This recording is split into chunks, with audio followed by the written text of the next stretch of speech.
A strong contributor to the economy of Kitimat and the region.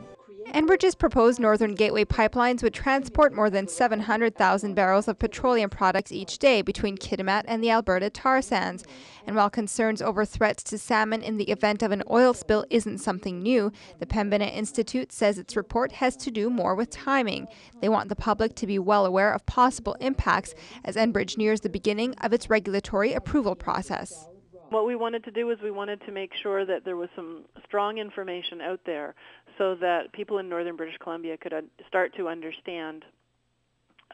what the Enbridge pipeline could really mean, which is why we put the effort into writing a report on the potential impacts on salmon so that people could then have some firm information that they could rely upon and start to ask the hard questions of Enbridge. The 46-page report touches on construction and operational effects of the pipeline, as well as what happens to different petroleum products when they come into contact with water. Campbell says the Research and Consulting Institute is being careful not to say that pipelines need to be kept out of BC altogether, only that the public needs to be aware of the risks that come with pipelines. There's a whole bunch of competing interests that Northerners are going to need to think about, and they need to think about what it is they want the North to look like in the next 10, 20 years or so, and whether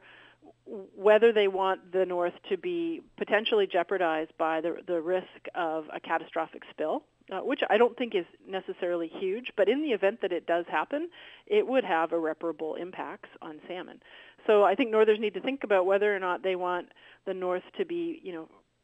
have oil pipelines running through it, or whether they want robust, healthy ecosystems that are going to be able to generate a whole host of different opportunities for communities. Campbell says in the end it's not about resisting the daily activities of the tar sands or even Enbridge's proposals. She says the onus is on each one person to minimize his or her demand for petroleum-based products, therefore lessening the demand for oil extraction and distribution. For CFTK TV News in Prince Rupert, I'm Sahar Nassimdoost.